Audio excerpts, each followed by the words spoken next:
O Senhor é o meu pastor, nada me faltará. Ele me faz repousar em pastos verdejantes. Leva-me para junto às águas tranquilas, refrigera a minha alma.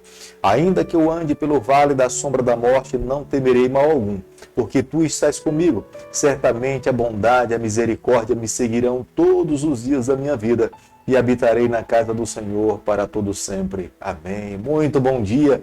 É uma alegria e satisfação nessa manhã podermos acordar e saber que temos um Supremo Pastor que cuida de cada um de nós.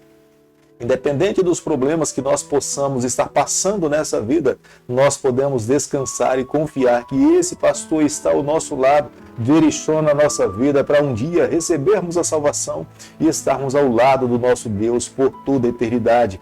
O convite desse pastor é que nós confiemos nele, descansemos nele, esperemos por ele, porque através dele nós iremos alcançar a vitória.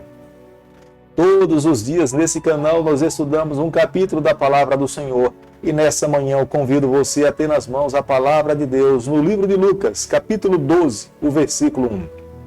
Posto que miríades de pessoas se aglomeravam a ponto de uns aos outros se atropelarem, passou Jesus a dizer, e este de tudo, aos seus discípulos, acautelai-vos do fermento dos fariseus, que é hipocrisia.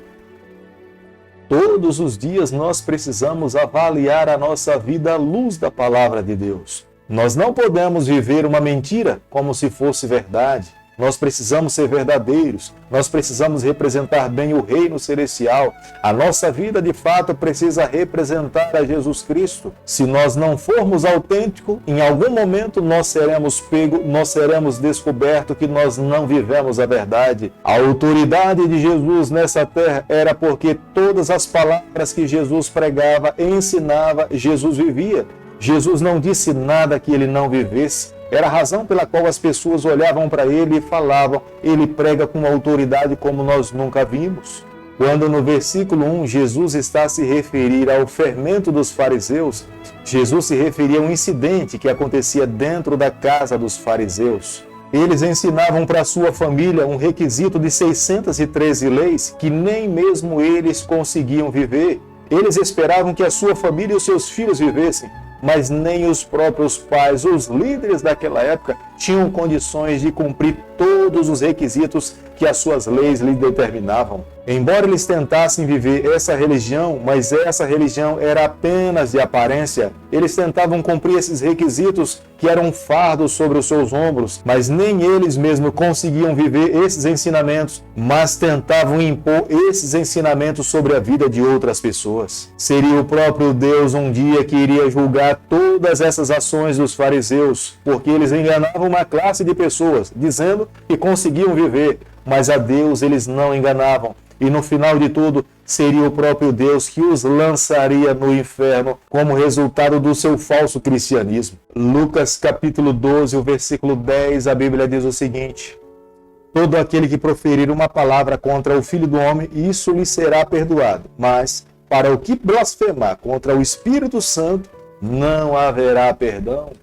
Jesus, nesse momento, falava para aquela classe de pessoas que estavam com seus corações resistindo à voz de Deus, que se eles resistissem a Jesus Cristo, eles seriam perdoados, mas eles não conseguiriam receber a salvação se eles permanecessem com as portas dos seus corações fechadas, para que o Espírito Santo não pudesse entrar ali e fazer as mudanças necessárias. Resistir à voz do Espírito Santo é alguém ouvir a palavra de Deus incessantemente, seja ela pregada por alguém, ou seja ele mesmo estudando a palavra do Senhor. O Espírito Santo busca a cada dia fazer as mudanças necessárias no coração de um ser humano, mas quando esse resiste, essa voz do Espírito a falar ao seu coração, ele não está resistindo ao homem, ele está resistindo ao próprio Deus na pessoa do Espírito Santo. Este é o pecado imperdoável declarado por Jesus Cristo no versículo 10 desse capítulo. Porque a única forma de alguém um dia herdar a vida eterna é quando o Espírito Santo nos transforma, nos molda, nos leva a amar, a reconhecer o sacrifício de Jesus e a entregarmos o nosso coração exclusivamente nas mãos do nosso Deus. Alguém só conseguirá resistir à influência maligna de Satanás através da terceira pessoa da Trindade, que é o Espírito Santo, Jamais nós conseguiremos resistir aos poderes da tentação se nós não estivermos submissos ao poder do Espírito Santo. É Ele que nos capacita, é Ele que nos dá força, é Ele que nos fortalece e é Ele que nos garante a vitória. Lucas capítulo 12, o versículo 13, a Bíblia diz o seguinte: nesse ponto, um homem que estava no meio da multidão lhe falou: Mestre, ordena meu irmão que reparta comigo a herança. Aquela grande multidão que aglomerava e que acompanhava Jesus, eles tinham ouvido Jesus repreender e falar contra os escribas e os fariseus.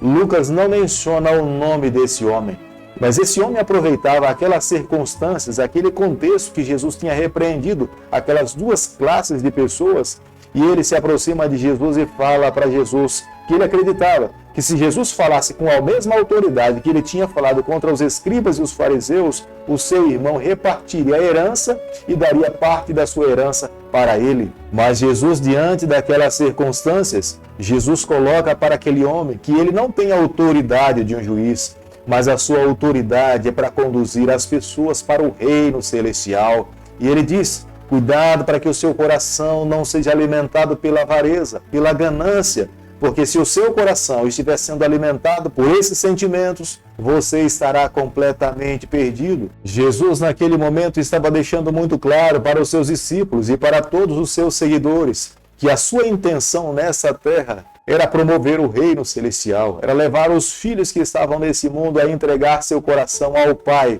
As injustiças dessa terra seriam os juízes, os líderes, as autoridades da época que tinham a responsabilidade de promover a paz, a justiça e o bem-estar no meio da sociedade. A maior riqueza que Jesus esperava que aqueles que estivessem seguindo a Jesus Cristo, essas pessoas deveriam guardar o seu tesouro no reino celestial.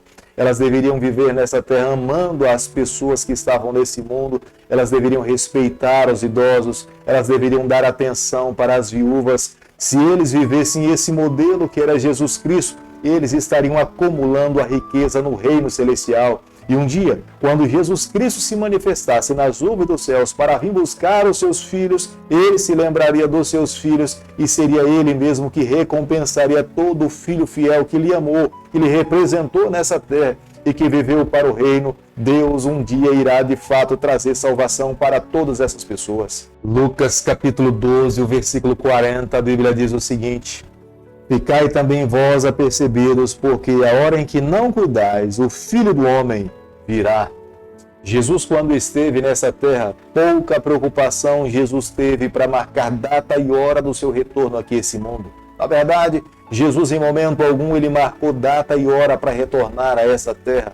Mas Jesus, veementemente, Jesus se preocupou em levar os seus discípulos e aquela geração para que eles estivessem apercebidos, preparados, para que no momento em que Jesus voltasse aqui a essa terra, ele não encontrasse ninguém despreparado para viver ao lado do seu Senhor.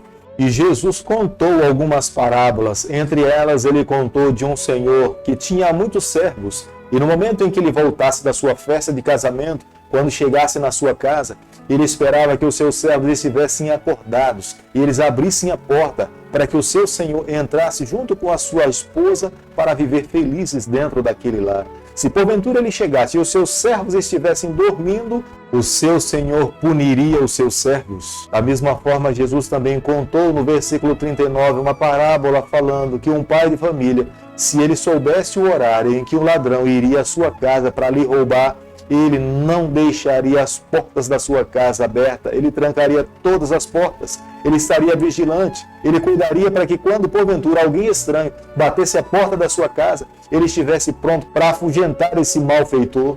Foram com essas palavras que Jesus orientava aquela geração e Jesus também nos orienta hoje. Nós precisamos estar apercebidos em todo e qualquer momento, porque nós não sabemos o momento que Jesus Cristo irá voltar aqui a essa terra, mas a maior convicção que nós guardamos no nosso coração é que de fato Ele virá aqui a esse mundo. Nós temos que estar prontos, nós temos que estar preparados, Nós temos que viver em harmonia com o reino celestial. Aquele que ama ao Senhor, que entrega o seu coração ao Senhor, esse ser humano receberá das mãos de Deus o direito da vida eterna. A maneira como nós vivemos nesse mundo revela se nós estamos nos preparando para viver com o Senhor ou não. Se a nossa vida está em harmonia com a palavra de Deus, nós estamos declarando para Deus e para essa terra que o nosso coração está preparado para nos encontrarmos com o nosso Salvador.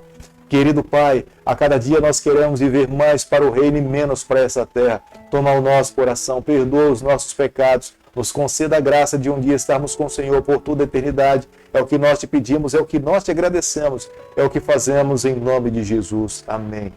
Que o Senhor te abençoe e te guarde. Que Ele faça resplandecer o seu rosto sobre você. Que Ele tenha misericórdia de você. E sobre você nessa manhã Ele levante seu rosto e conceda a sua paz em nome de Jesus. Amém.